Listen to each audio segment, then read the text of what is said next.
ये मेरा 8वां मेंस था और चौथा इंटरव्यू, 3 इंटरव्यू में असफल हुई और मैम 2025 चल रहा है तो 10 वर्ष मेरे इस जर्नी के पूर्ण हो गए हैं। आपकी जो रणनीति रही है प्रीलिम्स निकालने की वो क्या थी? जी, युद्ध भूमि में युद्ध लड़ने से पहले मनोभूमि में युद्ध लड़ना पड़ता है। आपका क्या एक्सपीरियंस रहा है इंटरव्यू में? कि ये बोर्ड नंबर नहीं देता है, ये बोर्ड कम नंबर देता है। मैंने लिखना सीखा है तो मैंने एसएमजी इंस्टीट्यूट से ही सीखा है। हम फिर से प्रयास करेंगे तो मैंने कहा नहीं पापा जी, इस बार मैं डिप्टी एसपी बनाएंगे। नमस्कार, मैं दिव्या त्रिपाठी आप सभी का बहुत बहुत स्वागत करती हूँ। सत्य में जयते परिवार की ओर से आज कर्म गाथा की श्रृंखला में हमारे साथ एक कर्मवीरा उपस्थित हैं और कर्म गाथा जैसा कि आप सभी जानते हैं कि ये श्रृंखला है, एक कह सकते हैं कि ये सिर्फ एक नाम नहीं है बल्कि यह एक ऐसा प्लेटफॉर्म है जहाँ पर हम उन सभी कर्मवीराओं से और कर्मवीरों से मिलते हैं जो अपनी मेहनत से अपनी कहानी खुद लिखते हैं और अपने जो भी उनकी जर्नी रही है उस जर्नी पे उन्होंने जितनी भी चुनौतियों का सामना किया है वो आपके समक्ष रखते हैं और आप उनसे काफ़ी कुछ सीखते हैं और उससे प्रेरणा स्वरूप उससे बहुत सारी चीज़ें अपने जीवन में उतारते भी हैं। तो आज हमारी इस कर्मगाथा सीरीज़ में मयंका चौरसिया जी हमारे साथ उपलब्ध हैं जिनका चयन 2023 के रिजल्ट में डीएसपी के पद पर हुआ है। तो आइए सबसे पहले हम खूब सारा इनका कह सकते हैं कि इन्हें कॉन्ग्रेचुलेट करते हैं सबसे पहले तो इनके पोस्ट के लिए और हम अपने पूरे सत्यमेव जयते परिवार की ओर से मयंका आपका पहले तो स्वागत करते हैं और आपको बहुत बहुत बधाइयाँ कि आपने इतनी अच्छे पद को प्राप्त किया है, आपकी मेहनत रंग लाई है। बहुत बहुत धन्यवाद मैम। तो हमारे जो स्टूडेंट्स हैं और जो हमारे कह सकते हैं कि जितने भी बच्चे हैं जो कि तैयारी कर रहे हैं, चाहे वो हमारी एकेडमी के हों या एकेडमी से बाहर के, बहुत सारी चीज़ें हम आपसे जानेंगे क्योंकि होता ऐसा है कि भाई मार्गदर्शन बहुत सारे लोग दे देते हैं लेकिन चयन के बाद जो पर्सन सिलेक्ट हुआ है उसके जीवन की जो वास्तविक चुनौतियां रही हैं जब वो बच्चों के सामने रखी जाती हैं तो वो एक अलग ही प्रेरणा का कार्य करती हैं बच्चों के लिए। तो मयंका मैं सबसे पहले तो ये जानना चाहूँगी कि आपका जो फैमिली बैकग्राउंड रहा है वो क्या था, आप किस बैकग्राउंड से आते हैं, आपकी फैमिली में कौन कौन है? जी, सब मेरे फैमिली में मेरे पिताजी हैं जो कि ब्लॉक एजुकेशन ऑफिसर के पद से रिटायर हुए हैं। मेरी माता जी गृहिणी हैं और मेरे भाई हैं महाप्रबंधक पीडब्ल्यूडी डिपार्टमेंट में है और मुझसे बड़ी बहन है वो पेंशन अधिकारी हैं और उनसे बड़ी जो सिस्टर हैं वो शिक्षिका हैं। मतलब पूरा फैमिली एनवायरनमेंट ही ऐसा रहा है शुरू से कि मेरे हिसाब से परिवार से ही आपको ये प्रेरणा मिल गई होगी कि मुझे भी इसी ओर जाना है। ये बहुत अच्छी बात है, एनवायरनमेंट का तो बहुत फ़र्क पड़ता ही है। तो मयंका मुझे ये बताइए कि जैसे कुछ बच्चे ऐसे होते हैं जो कि रूरल बैकग्राउंड से आते हैं, कुछ अर्बन एरिया से ही होते हैं। रूरल बैकग्राउंड वाले बच्चों को कई बार ऐसा लगता है कि उनके पास नॉर्मली कुछ संसाधनों की कमी होती है तो उन्हें लगता है कि क्योंकि हम ज़्यादा संसाधन नहीं खरीद सकते तो ये हमारे लिए चुनौती के रूप में कार्य करेगा। तो क्या आपको लगता है कि बहुत सारा मटेरियल लेके पढ़ना ज़रूरी होता है? देखिए मैम, जैसे कि आपने बोला रूरल बैकग्राउंड का, तो मैं आज जो हमारा युग है वो इंटरनेट का युग है। आज हमारी अगर हमें कुछ भी तैयारी करनी है किसी भी कॉम्पिटिटिव एग्जाम की तो संसाधन तक पहुंचने की कोई बाधा नहीं है। आप इंटरनेट पे या यूट्यूब पे देखिए, आपको हज़ारों ऐसे वीडियोस मिल जाएंगे निःशुल्क उपलब्ध हैं और जो अच्छा मटेरियल उपलब्ध कराते हैं। तो यही है कि यदि आपको पढ़ना है तो आप कहीं से भी वहाँ तक संसाधन तक पहुँच सकते हैं और ज़्यादा संसाधनों से अच्छा मैम कि आप एक ही सोर्स उठाइए और एक सोर्स पे ही काम कीजिए, उसको ही अपना बनाइए कि मुझे इससे ही करना है। क्योंकि मैम कई बार क्या होता है कि हम जब ज़्यादा सोर्स रख लेते हैं तो हम बहुत भटकाव मतलब हो जाता है कि किससे पढ़ें, है ना। तो एक ही सोर्स पर काम कीजिए। तो मेरे हिसाब से ये सभी बच्चों के लिए एक मैसेज है कि बहुत सारा मटेरियल लेने की ज़रूरत बिल्कुल नहीं है। आपके पास जो भी एक अच्छा सोर्स है आप उसको यूज़ करें, उससे पढ़ें, अपने नोट्स पर ज़्यादा ध्यान दें बजाय इसके कि आप 10 अलग अलग किताबें पढ़ें। अगर आप एक ही किताब को 10 बार पढ़ने की क्षमता रखते हैं तो वो आपको ज़्यादा बेहतर रिजल्ट देगा। तो यहाँ पे ये तो डिस्कशन हमारा हुआ इस पर, बट अब मैं थोड़ा सा ये जानना चाहूँगी कि आपकी जो जर्नी रही है, आपने कब से तैयारी शुरू की और कितना समय लगा आपको यहाँ तक पहुँचने में? मैम, मैंने चूँकि इंजीनियरिंग किया हुआ है तो मैं 3rd ईयर 2015 से मैंने तैयारी शुरू कर दी थी। अच्छा। और मैं 2016 में पहला प्रीलिम्स दिया था लेकिन मेरी एज नहीं थी 21 तो मैं मेंस में नहीं बैठ पाई थी। लेकिन 2017 से लगातार मैं मेंस दे रही हूँ। ये मेरा 8वां मेंस था और चौथा इंटरव्यू, 3 इंटरव्यू में असफल हुई और मैम 2025 चल रहा है तो 10 वर्ष मेरे इस जर्नी के पूर्ण हो गए हैं। पेशेंस लेवल हो तो जी। ऐसा हो, क्योंकि बहुत कम लोगों में ये चीज़ देखने को मिलती है कि अगर आपको असफलताएं मिल रही हैं तो या तो आप अपने रास्ते बदल लेते हैं या तो अपना लक्ष्य बदल लेते हैं, जी। पर दृढ़ संकल्पित होकर लगे रहना ये वाकई में एक सराहनीय बात है। और जी। सैल्यूट करती हूँ मैं आपको कि आपने इतना पेशेंस रखा और जिसका रिजल्ट आपको इतना अच्छा मिला है। जी मैम। तो बच्चों, आपको बिल्कुल भी हताश नहीं होना है, क्योंकि चुनौतियां सबके साथ हैं। पेशेंस रखिए, चीज़ें अगर बिगड़ रही हैं और आपके हिसाब से नहीं चल रही हैं तो आपको उनको अपने अनुकूल खुद बनाना है, क्योंकि जो भी हमारे आसपास का वातावरण है वो कैसा है ये आप पे डिपेंड करता है। तो पेशेंस रखें, आप भी इस पोजीशन पर ज़रूर पहुंचेंगे। मैं अब आपसे मैं थोड़ा सा जानना चाहती हूँ कि आपने अपने ग्रेजुएशन में और अपने मास्टर्स में क्या किया है, आपका एजुकेशनल बैकग्राउंड क्या रहा है? जी मैम, मैंने ग्रेजुएशन में इलेक्ट्रॉनिक्स एंड कम्युनिकेशन ब्रांच से बीई किया है और मैंने मास्टर्स नहीं किया अभी। अभी आपने मास्टर्स नहीं किया हुआ उसके लिए अप्लाई किया था। अच्छा। इग्नू यूनिवर्सिटी से इकोनॉमिक्स से, लेकिन अभी मुझे एग्ज़ाम देने थे, लेकिन अब रिजल्ट आ गया है तो फिर अभी एग्ज़ाम देने का प्लान नहीं है ऐसा कुछ।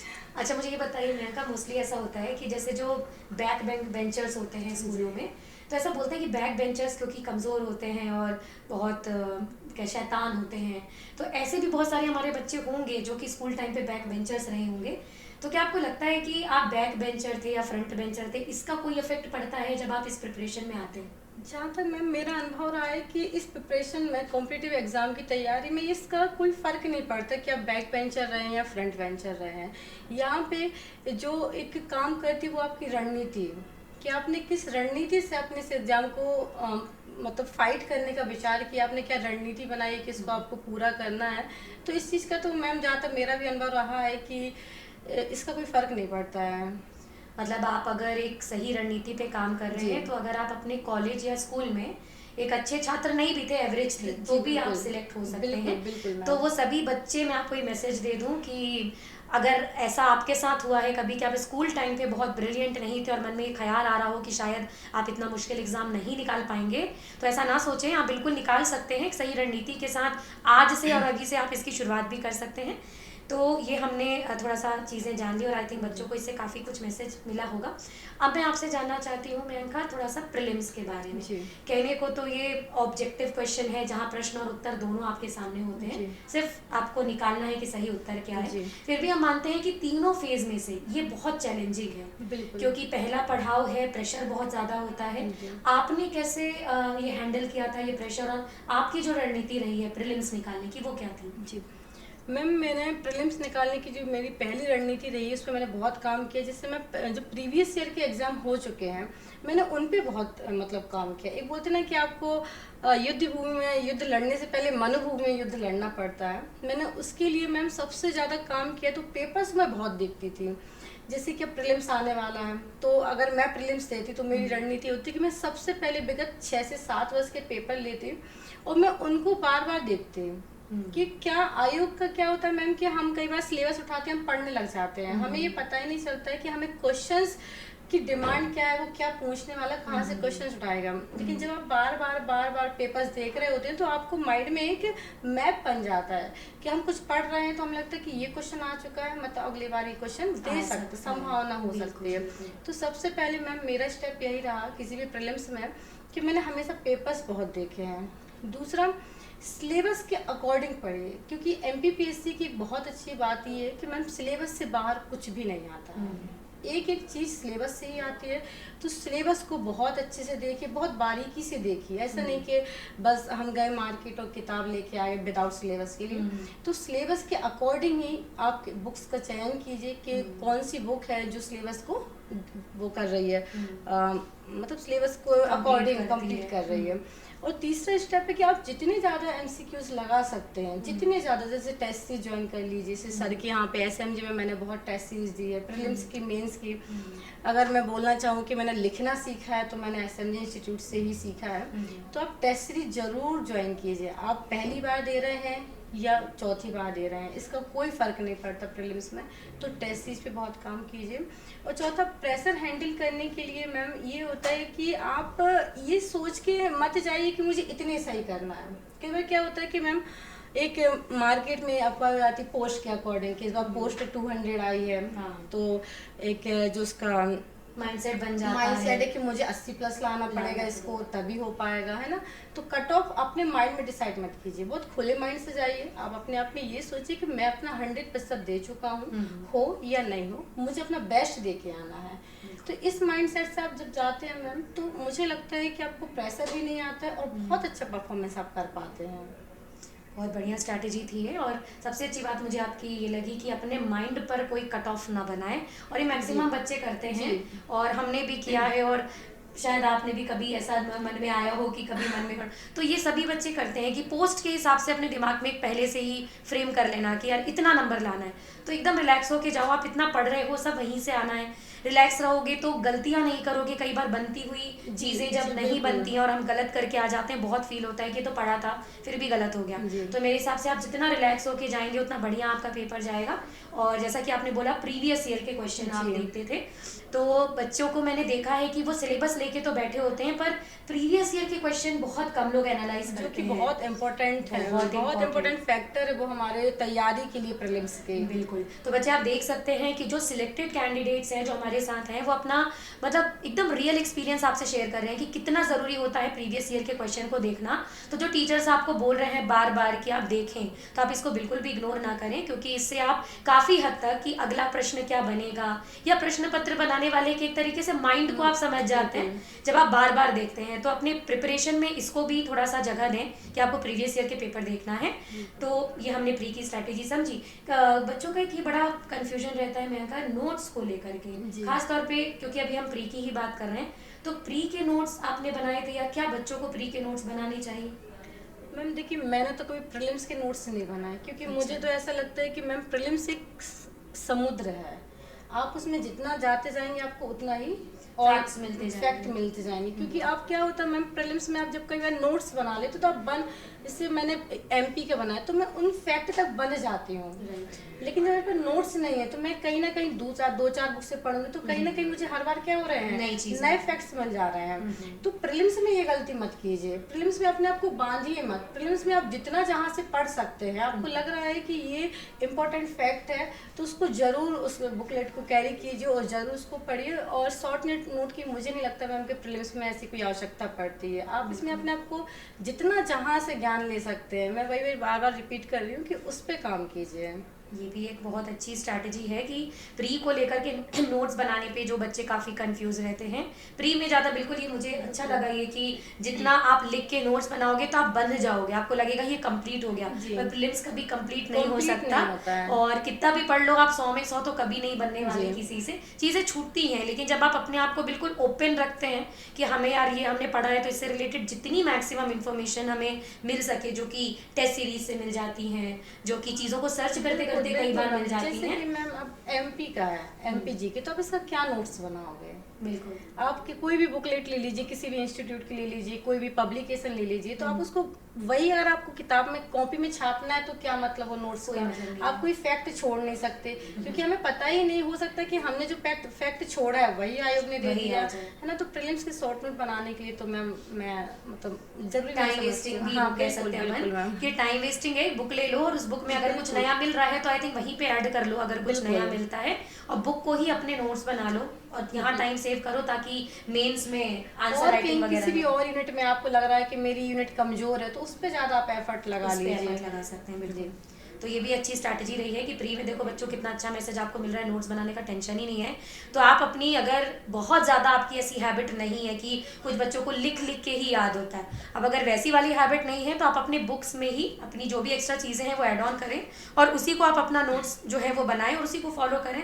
तो ऐसा भी किया जा सकता है, बाकी फिर ऑप्शनल है, बच्चे फिर फ्री है। और कर सकते हैं मैम, जैसे कि जैसे आप कुछ चीज़ पढ़ रहे हो, आपको लग रहा है कि मुझे याद नहीं हो रही। जैसे मैं क्या करती थी कि जब मैं प्रीलिम्स का एग्जाम आ जाता था तो मैं एक रफ लाती थी, जिसमें मैथ्स 100 पेज होते थे, तो मैं उसको पास में रखती थी। मैं कुछ पढ़ रही हूँ, कोई भी यूनिट है, और मुझे उसको बार बार, मैं पढ़ रही हूँ लेकिन मैं बार बार उसको भूल रही हूँ, तो मैं केवल उसको, उस फैक्ट को उस पेज में लिख लेती थी।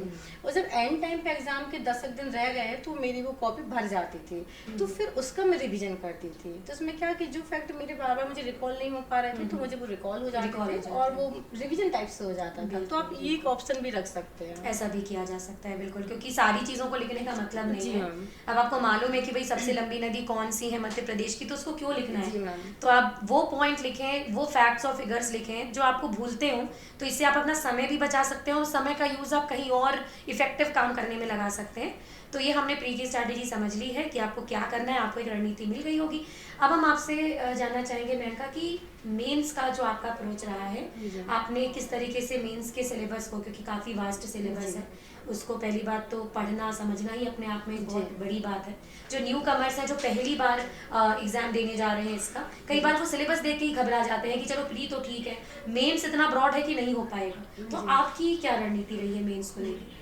जैसे कि मैम मेंस में तो मैं शॉर्ट नोट ही फॉलो करती थी कि हर एक यूनिट के लिए 20 से 25 पेजेस मेरे रहते थे कि मुझे इतने में, तो मैं जब कोई भी यूनिट पढ़ रही हूँ तो उसमें मैं बहुत छोटे छोटे, मुझे लग रहा है कि एक होता ना कि किसी भी चीज़ का एक बहुत हाईलाइट पॉइंट है, जैसे कुछ क्वेश्चंस आ गए और उस क्वेश्चन की डिमांड है कि उसमें ये पॉइंट्स आने ही चाहिए, तो मैं छोटे छोटे पॉइंट्स को लिख लेती थी। और हर यूनिट का मेरे पास 20 से 25 पेज का एक नोट्स रहता था, क्योंकि मैम सिलेबस इतना वास्ट है कि आप एंड टाइम पे जब आपका 6 दिन कंटिन्यूस पेपर होते हैं तब रिवीजन करने में बहुत कठिनाई होती है।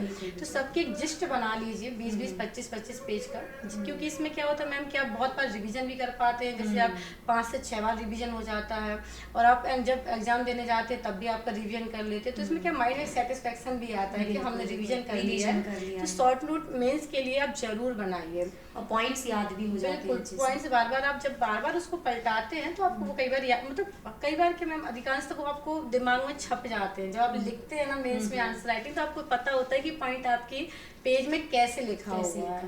बिल्कुल, लेंदी नोट्स बनाने का मतलब यहाँ पे नहीं होता। तो बच्चों यहाँ पे ध्यान रखें, मेंस के नोट्स ऑलरेडी आप बहुत सारी किताबें पढ़ते हैं और मार्केट में एकेडमिक के मटेरियल्स पढ़ते हैं, अपने नोट शॉर्ट बनाएं, क्योंकि किताबों में तो चीज़ें बहुत डिटेल में हैं। इतना शॉर्ट बनाएं कि आपका जो क्वेश्चन की डिमांड है, क्योंकि अगर आप 10 मार्कर लिख रहे हो तो आपकी डिमांड पूरी होनी चाहिए, उस पॉइंट से आप अपना पूरा आंसर कंप्लीट कर लो। 15-20 पॉइंट दिमाग में रखना या कॉपी में लिखना, पता चला एग्जाम में कुछ भी याद नहीं आ रहा, कम लिखोगे तो याद भी आएगा। तो इस तरीके से आप स्ट्रैटेजिकली नोट्स बनाएं। तो मेंस का नोट्स बनाना बहुत ज़रूरी। याद रखें कि मेनका जी ने आपको प्री के लिए तो रिलैक्स कर दिया है, पर मेंस के लिए कहा है कि आपको नोट्स बनाना है। और ये होता भी है कि जब आप अपने हाथ से एक बार चीज़ें लिख लेते हैं तो वो एक बार आपने पढ़ी, एक बार लिख ली, तो 2 बार तो आपने वही तैयारी कर ली, फिर आप उसका रिवाइज फटाफट कर लोगे। तो इस तरीके से हम मेंस के लिए स्ट्रैटेजी बना सकते हैं। अब मैं थोड़ा सा रिसोर्स के बारे में जानना चाहूँगी कि प्रेजेंटली बहुत सारे ऑनलाइन सोर्सेज भी हैं, ऑफलाइन सोर्सेज भी हैं, तो आपका जो मेजर रहा है, आपने ज़्यादातर ऑनलाइन मटेरियल यूज़ किया है या ऑफलाइन मटेरियल यूज़ किया है? मैम मैंने तो ऑफलाइन मटेरियल ही यूज़ किया है, और लेकिन मुझे करंट अफेयर्स मुझे अधिकांशतः मैं इंटरनेट से ही सर्च करती थी ऑनलाइन कि क्या मुझे जैसे अपडेट करना है, मुझे जैसे बजट आ गया है, आर्थिक सर्वेक्षण आ गया है, तो और कुछ भी स्कीम चल रही है, अभी नई कोई लॉन्च हुई तो उनको मैं अपडेट करती थी, ऑनलाइन भी करती थी। ओके, मतलब हम दोनों का कॉम्बिनेशन यूज़ कर सकते हैं। करंट की कोई चीज़ ऐसी है तो डेफिनेटली वो आपको इंटरनेट में अच्छी मिल जाएगी, और बुक से तो डेफिनेटली पढ़ना ही है, क्योंकि किताबों से जो हम पढ़ते हैं उसका कोई दूसरा विकल्प नहीं हो सकता। वो पढ़ाई एक अलग ही पढ़ाई होती है, और आज भी उसका स्टैंडर्ड बना हुआ है। तो एग्जाम्पल आपके सामने है कि आज भी हमारे जो कैंडिडेट्स हैं, जो सिलेक्टेड कैंडिडेट्स हैं, उन्होंने किताबें पढ़ी हैं। तो बच्चों, आप इंटरनेट में इतना ज़्यादा मत इन्वॉल्व होइए कि सब कुछ वहीं मिलना है। आप थोड़ा सा ऑफलाइन सोर्सेज पर ट्रस्ट कीजिए, क्योंकि ऑनलाइन भी चीज़ें कहीं ना कहीं ऑफलाइन सोर्स से ही जा रही हैं। करंट की चीज़ों को निकालें, क्योंकि वो आपको रेगुलर अपडेट करेंगी। तो इस तरीके से मेंस के नोट्स को आप बना सकते हैं, प्रिपेयर कर सकते हैं। अब मैं अपन थोड़ा सा मूव करते हैं तीसरे पड़ाव में, और शायद अभी इस स्टेज को लेकर के बच्चे ज़्यादा घबरा नहीं रहे हैं, पर निश्चित तौर पे मेंस निकालने के बाद अब ये एक उनके लिए डर का माहौल बना देता है इंटरव्यू। तो जब इंटरव्यू की बात करें तो अलग अलग बोर्ड्स हैं। कुछ बोर्ड के लिए ये भी कहा जाता है कि एक्स पर्सन का जो बोर्ड है वो बहुत आध्यात्मिक हो जाता है, कुछ एक्स पर्सन का बोर्ड है जो कि बहुत ज़्यादा करंट में चला जाता है, और वो बहुत डराते हैं या बहुत प्रेशर आपको देते हैं। आपका क्या एक्सपीरियंस रहा है इंटरव्यू में, और अगर कोई ऐसा कोई प्रश्न आपको याद आ रहा हो जो उन्होंने पूछा हो जिसका आपने कुछ ऐसा बढ़िया सा कुछ जो भी आंसर दिया तो उसके बारे में। जी मैम, मेरा तो जो साक्षात्कार का अनुभव रहा है, चूँकि मेरा मैम ये चौथा साक्षात्कार था, तो बहुत ही अच्छे अनुभव रहे हैं। मुझे ऐसा नहीं लगा कि जो आपको बोर्ड बैठा, मुझे ऐसा लगता है कि वो आपका चयन करने के लिए बैठे हैं। वो खुद ही चाहते हैं कि हमने जो आपसे पूछा है आप उसका एक ऐसा आंसर दे दें कि हम आपको चयनित कर लें। और वहाँ का जो माहौल है मैम इतना रिलैक्सिंग होता है कि वो खुद आपको, जैसे मैं जाती हूँ तो मैं बोलती हूँ मैं आई कम इन सर, तो वो खुद वहाँ से देखते कि बच्चा, उनको पता होता है कि बच्चे बहुत डरे हुए हैं, तो वो ऐसा नहीं है कि आपको खड़े करके क्वेश्चन कर दें या फिर आपसे तुरंत ही कुछ बहुत टफ, वो बहुत रिलैक्स करते हैं। जैसे पूछेंगे अच्छा बताइए आपका रोल नंबर क्या है, आपके पिताजी क्या करते हैं, एक सामान्य बातचीत जैसे मैं आपसे कर रही हूँ यही बातचीत करते हैं। और बहुत ही पॉजिटिव वाइब्स आती वहाँ जाके, मतलब ऐसा लगता है कि मैम 22, जैसे मेरा भी 2023 का 22 मिनट इंटरव्यू था। अच्छा। तो मैम मुझे ऐसा लगा बाहर निकलने के बाद मैं अभी तो गई थी, इतना पॉजिटिव एकदम, मतलब बहुत ही अच्छा एक माहौल होता है।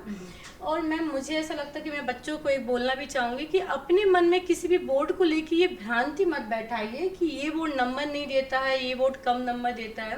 क्योंकि मैम मुझे ऐसा लगता है कि यदि आप सच में उनकी डिमांड के अकॉर्डिंग आप किसी भी चीज़ का एक अच्छा आंसर देते, एक क्वेश्चन का भी अच्छा आंसर देते हैं, तो आपको बहुत अच्छे मार्क्स देते हैं। मेरा एक क्वेश्चन मैम मुझे जो याद आ रहा है, मुझसे पूछा गया था कि नारी की एक शक्ति और नारी की एक कमजोरी बताइए। तो मैंने इसका एक अच्छा आंसर दिया, तो यहाँ से मुझे लग गया था कि हाँ सेटिस्फाई बोर्ड को, मतलब समझ में आ गया था कि बोर्ड सेटिस्फाई है मेरे इस आंसर से। और मेरे मैम इसका परिणाम भी है कि मेरे 144 मार्क्स आए, थर्ड हाईएस्ट मार्क्स मेरे इंटरव्यू में। Very good. तो ये एक बहुत ही प्रेरणादायक कह सकते हैं कि मैसेज है सभी बच्चों के लिए कि इवन आपको थर्ड स्टेज के लिए भी डरने की ज़रूरत नहीं है। और आपने हमारे कई सारे ऐसे एस्पिरेंट्स के मुंह से सुना है, और वही हम फिर से एक बार सुन रहे हैं कि एनवायरनमेंट बहुत फ्रेंडली होता है। तो ये बिल्कुल भी डरे नहीं, घबराए नहीं, नॉर्मल कॉन्वर्सेशन है, कॉन्फिडेंटली जाइए। अगर आपको चीज़ें आती हैं तो आप बिल्कुल उसका आंसर दीजिए, और अगर नहीं आती हैं तो मेरे ख्याल से प्रेशर लेने की बिल्कुल ज़रूरत नहीं है, क्योंकि वो आपका कॉन्फिडेंस ही देख रहे हैं। मैं ये थोड़ा सा जानना चाहूँगी मेनका कि इवन बोर्ड मेंबर्स को भी जब ये मैसेज गया होगा कि आपका चौथा इंटरव्यू था, हाँ। फोर्थ इंटरव्यू था, तो शायद थोड़ा आपको समझ भी गए होंगे या पहचाना भी होगा, ऐसा कुछ? हाँ, मतलब मैम ऐसा था कि मेरा दो बार पहले एक बोर्ड में था, फिर 2 बार पहचान तो नहीं पाते हैं, लेकिन उनको ऐसा लगता है कि पहले आ चुके हैं ये। तो उन्होंने मुझसे पूछा कि आप तो शायद नायब तहसीलदार हैं, तो मैंने कहा नहीं सर मैं सिलेक्टेड नहीं हूँ। तो बोलते अच्छा हो सकता है कि मैं कोई और सोचूं। अच्छा। तो ये पहचान, मतलब हाँ अगर आप बैक टू बैक जा रहे हैं तो पहचान जाते हैं, और मुझे तो उन्होंने नहीं ज़्यादा पहचाना था। अच्छा, ओके। तो मतलब कि अगर वो आपको ऐसा पहचान भी रहे हैं, मतलब उनके भी दिमाग में बच्चों का, बच्चों के आंसर्स और बच्चों की जो पर्सनालिटी है वो कहीं ना कहीं एक छाप छोड़ती है। तो ये भी एक अच्छा एक्सपीरियंस है कि भाई वो बच्चे जो कि बहुत बढ़िया आंसर देते हैं तो उनकी एक छाप उनके दिमाग में रहती है। मैं आपसे मैं ये भी जानना चाह रही थी कि इंटरनेट जो है आज की डेट में अगर हम बात करें तो कई बार ऐसा होता है, जैसे आजकल हम देख रहे हैं कि रील का ज़माना आ गया है। बच्चे एक बार मोबाइल ओपन करते हैं तो रील देखते देखते कब उनका कितना समय चला जाता है उन्हें नहीं मालूम पड़ता। प्रॉपर टाइम टेबल बनाते हैं लेकिन उसको एज इट इज फॉलो नहीं कर पाते हैं। तो ये जो डिस्ट्रैक्शन आता है बच्चों में, इससे कैसे बच्चे ओवरकम कर सके, या अगर आपके साथ ऐसा कभी कोई डिस्ट्रैक्शन हुआ हो तो आपने कैसे सिचुएशन को संभाला था? जी मैम, मुझे तो हालांकि कभी इंटरनेट के तरह डिस्ट्रैक्शन नहीं रहा है, क्योंकि मैं सोशल मीडिया ज़्यादा यूज़ नहीं करती थी, ना ही मैं इंस्टा चलाती थी और ना ही मैं फेसबुक वगैरह कुछ भी नहीं था। मुझे जब भी ऐसा लगता था कि मुझे कुछ मतलब कुछ सही करिए, या क्या होता है जैसे मैम पढ़ते पढ़ते भी हमें थोड़ा बोरिंगनेस आती है, तो मैं अपने पास गीता रखती थी। अच्छा। तो मैं उसको पढ़ती थी। और मैं, जैसे कि आपने बोला कि इंटरनेट हम जब करते रील देखते तो समय का पता नहीं चलता, तो मैं, मुझे लगता है इसको ओवरकम करने के लिए आपको अपने हर दिन आप बैठे, जैसे आज ही आपने अपने आप को मूल्यांकन करें कि हम इसमें कितना समय दे रहे हैं, और ये हमारा जो समय जा रहा है वो कितना वेस्ट है। हम कैसे वो चीज़, जिस चीज़ के लिए हमने इंटरनेट का यूज़ करना शुरू किया, कई बार क्या होता है मैम कि हम पढ़ने बैठते हैं कि हम आज इससे इंटरनेट से ये टॉपिक करेंगे, लेकिन वो टॉपिक करते करते हमें पता ही नहीं हम कब डाइवर्ट हो से जाते हैं। डाइवर्ट हो जाते हैं, है ना। तो इस चीज़ का मूल्यांकन जरूर कीजिए, क्योंकि मैम मुझे लगता है कि इसमें आपका ही नुकसान है। बिल्कुल। अगर आप टाइम वेस्ट कर रहे हैं, आप सिंसियर नहीं है अपने पढ़ाई के प्रति, तो ये आपको ही पीछे कर रहा है, इसमें किसी और का कोई नुकसान नहीं है। तो अपने आप का मूल्यांकन कीजिए कि आप जो समय दे रहे हैं इंटरनेट पे वो क्वालिटी टाइम है कि नहीं है। दूसरा ये है कि मैम मुझे ऐसा लगता है कि जो एक प्रतियोगी परीक्षा में बैठने वाला स्टूडेंट है, उससे सोशल मीडिया की भी आवश्यकता नहीं होती इतनी ज़्यादा। तो सोशल मीडिया से बहुत ज़्यादा दूरी बनाए रखें, जब तक कि बहुत ज़्यादा अर्जेंट कुछ ऐसा ना हो आप सोशल मीडिया का उपयोग मत कीजिए, क्योंकि मैम अगर एक बार आप सिलेक्ट हो गए तो फिर आप चाहे जो कीजिए कोई मैटर नहीं करता है ना। और तीसरा ये कि मैम आज के युग में जो मेरा भी अनुभव रहा है कि इंटरनेट आपके लिए वरदान भी है, कभी शाप भी है। बिल्कुल, है ना। तो बहुत सोच समझ कर उसका उपयोग कीजिए। अगर आप पढ़ रहे हैं इंटरनेट से तो बहुत अच्छी चीज़ है, क्योंकि हम इससे अपडेट होते हैं, लेकिन ये ज़रूर ध्यान रखें कि हमारा टाइम कितना वेस्ट हो रहा है, कितना यूटिलाइज हो रहा है। बिल्कुल।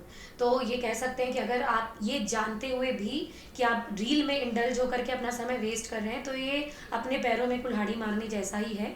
तो थोड़ा सा डिस्टेंस बनाएं, और मैक्सिमम हमने जितनी भी अभी तक बातचीत की है, और हमें ये मैसेज सबसे मिला है कि सोशल मीडिया से डिस्टेंस बनाना बहुत ज़रूरी है, क्योंकि वो आज की डेट में और आज की जनरेशन का डिस्ट्रैक्शन का बहुत बड़ा कारण है। तो बच्चों, अगर आप भी सोशल मीडिया में बहुत ज़्यादा इन्वॉल्व हैं, साथ ही साथ प्रिपरेशन करना चाह रहे हैं, तो आपको डिस्टेंस बनाना पड़ेगा, ठीक है। और कहीं ना कहीं ये डिस्टेंस बनाना और थोड़े बहुत कॉम्प्रोमाइजेस और सेक्रीफाइसेस होते हैं। एंटरटेनमेंट से थोड़ा दूर रहें और अपनी पढ़ाई को ही अपना एंटरटेनमेंट बनाएं। आपको कई चीज़ें नई सीखने को मिलती हैं, नई जानने को मिलती हैं। पर्सनैलिटी डेवलपमेंट पे काम करें और कुछ ऐसी चीज़ें करें। अगर आपको थोड़ा सा कुछ अदर देन स्टडी करना है, तो कुछ ऐसी चीज़ें करें जिससे आपकी पर्सनैलिटी डेवलप हो, जिससे आप कुछ ऐसा क्रियात्मक कार्य करें कि जब आप इवन इंटरव्यू देने जाएं तो आप उसको बहुत ही बढ़िया तरीके से बोल भी पाएं कि ये मेरी हॉबी है, और उस हॉबी का अफेक्ट आपकी पर्सनैलिटी में और आपके जॉब प्रोफाइल में भी रिफ्लेक्ट हो। इस प्रकार से आप अपना हॉबी को अपना एंटरटेनमेंट और अपनी पढ़ाई को अपना एंटरटेनमेंट बना लें। तो ये हमने इंटरव्यू एक्सपीरियंस के बारे में सुना, और इंटरनेट के बारे में जो आपने बोला कि कैसे हम काम कर सकते हैं, और ये बहुत अच्छी बात है कि आप सोशल मीडिया में नहीं हैं, क्योंकि सोशल मीडिया लिटरली आजकल मुझे ऐसा लगता है कि बहुत डिस्ट्रैक्ट कर देता है। अब मैं आपसे थोड़ा सा ये जानना चाहूँगी कि वर्तमान में, क्योंकि अगर हम बात करें तो अभी नोटिफिकेशन नहीं आया है प्रीलिम्स एग्ज़ाम का, यूजुअली जो फेब तक हो जाते हैं, तो बच्चों को अभी ये कन्फ्यूजन चल रहा है कि अभी क्या करना चाहिए इस टाइम पे। नोटिफिकेशन नहीं है तो मेंस कंटिन्यू रखें, प्री में आ जाएं, क्योंकि जो बच्चे पहली बार दे रहे हैं उनके लिए प्री भी बहुत वास्ट होगा। तो दोनों के लिए ही आप मुझे बताएं कि भाई दोनों बच्चों को, जो फर्स्ट टाइम दे रहे हैं या जो पहले अपीयर हो चुके हैं, क्या स्ट्रैटेजी उनको अपनानी चाहिए। जी मैम, इस बार जो सिलेबस हमारा नया चेंज होके आया है, प्रीलिम्स और मेंस दोनों का, उन दोनों में बहुत कॉमन चीज़ें हैं। तो मैं ये स्टूडेंट्स को बोलना चाहूँगी कि आप सिलेबस मेंस और प्रीलिम्स दोनों का रखिए, और आप ये देखिए कि प्रीलिम्स और मेंस में कॉमन क्या है। जैसे हमारे हिस्ट्री के टॉपिक्स, हमारे जियोग्राफी के टॉपिक्स, है ना, जनजातियां हैं, यूनिट 6 इकोनॉमिक्स है, आप ये क्या है मैम, कॉमन है, ये प्रीलिम्स में भी सेम है और मेंस में भी सेम है। तो आप जब तक नोटिफिकेशन नहीं आया है, जब तक आप एक कॉमन सब्जेक्ट पढ़िए, तो यहाँ से क्या होगा मैम कि आपको प्रेशर नहीं आएगा। कई बार क्या होता है, लगता है हम प्रीलिम्स पढ़ रहे हैं, मेंस छूट रहा है, मेंस पढ़ रहे हैं तो प्रीलिम्स छूट रहा है। तो यहाँ से मैम कॉमन उठा लेंगे, आप हिस्ट्री उठाएंगे तो दोनों में ही सेम आने, और आपका दोनों चीज़ें कंप्लीट होंगी। आप जियोग्राफी पॉलिटी ले लीजिए, तो दोनों क्या है अभी कॉमन उठाइए, तो जो यहाँ पे भी काम आए और वहाँ पे भी काम आए। ठीक है, मतलब ये दोनों बच्चों के लिए ही एक बहुत ही बढ़िया मैसेज है कि अगर आप फ्रेशर हैं, पहली बार दे रहे हैं, तो भी इस स्ट्रैटेजी को फॉलो कर सकते हैं कि कॉमन जो टॉपिक्स हैं, कॉमन जो सब्जेक्ट हैं वो करें, और जो पहले दे चुके हैं शायद वो खुद भी जानते हैं और अगर कंफ्यूज हैं तो वो भी ये कर सकते हैं कि आप पहले कॉमन सब्जेक्ट पे काम करें। प्री वाला फैक्ट जो है वो उस पर ज़्यादा ध्यान दे दें, मेंस के अपने नोट्स बनाते चले। इस तरीके से बैलेंस करके प्री और मेंस पर अभी काम कर सकते हैं। तो मैम का ये तो ठीक है, हमने सारी बातें कर ली इसके बारे में। अब मैं थोड़ा सा आपसे जानना चाहूँगी कि पढ़ाई की बातें एक तरफ, उसके अलावा जैसे जब हम बात करते हैं हॉबी की, तो आपकी ऐसी क्या हॉबी है, मतलब खुद को एंटरटेन करने के लिए जब पढ़ाई से बोर होते थे तो क्या करते थे। मैम मेरी हॉबी तो नॉर्मल आला गायन है।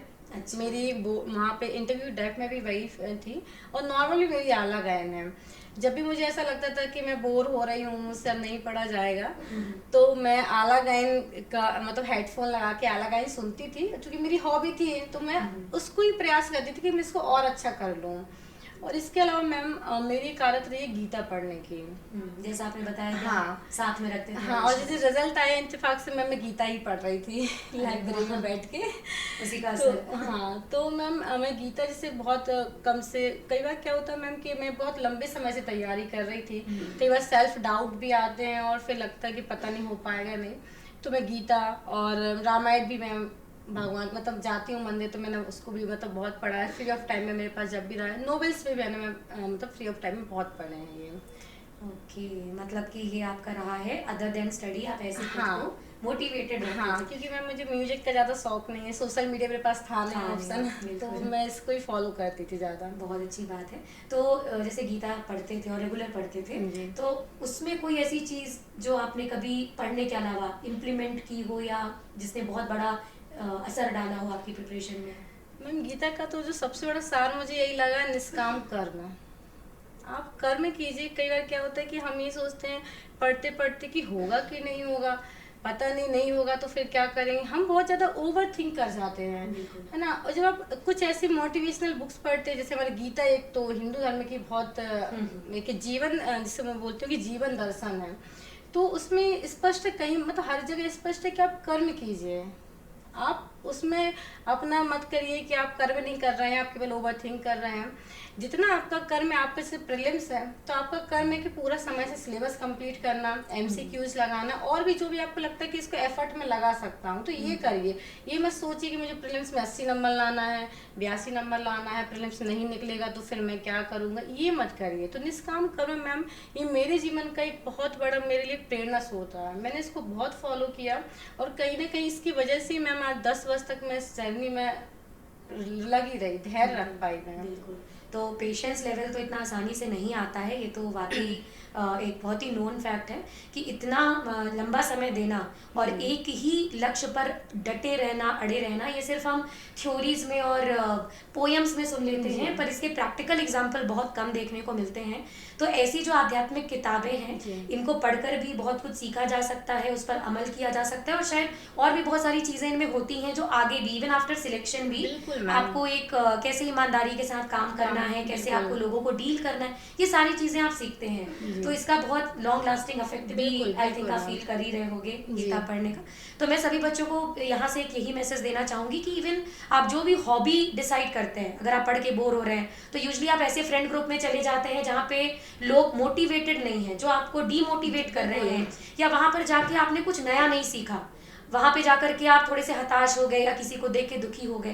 तो अपना एनवायरनमेंट ऐसा रखिए जहाँ पे हर पल आपको कुछ सीखने को मिले। बिल्कुल मैम। तो आई थिंक कि आपकी प्रिपरेशन एक फुल फ्लेज प्रिपरेशन होगी और आप आफ्टर सिलेक्शन भी वो आपको गाइड करती और रहेगी। बिल्कुल एक मैं मतलब बोलना चाहूँगी विद्यार्थियों को कि अपने आसपास का एनवायरनमेंट, आप जिस एनवायरनमेंट में बहुत पॉजिटिव रखें, जो भी आप दोस्त बना रहे हैं, फ्रेंड्स बना रहे हैं, उनको जरूरी देखें कि क्या ये हमें मोटिवेट कर रहे हैं, डिमोटिवेट। कई बार क्या होता है मैम कि हमारे ग्रुप में ही हमें लोग नीचे गिराना चाह रहे होते हैं, डिमोटिवेट करना चाह रहे होते हैं। तो ग्रुप बहुत अच्छा बनाइए, बहुत पढ़ने वाला ग्रुप रखिए जो कि आपको, क्योंकि मैम मुझे ऐसा लगता है जर्नी कि आपके ग्रुप का आपके ऊपर बहुत ज़्यादा प्रभाव पड़ता है।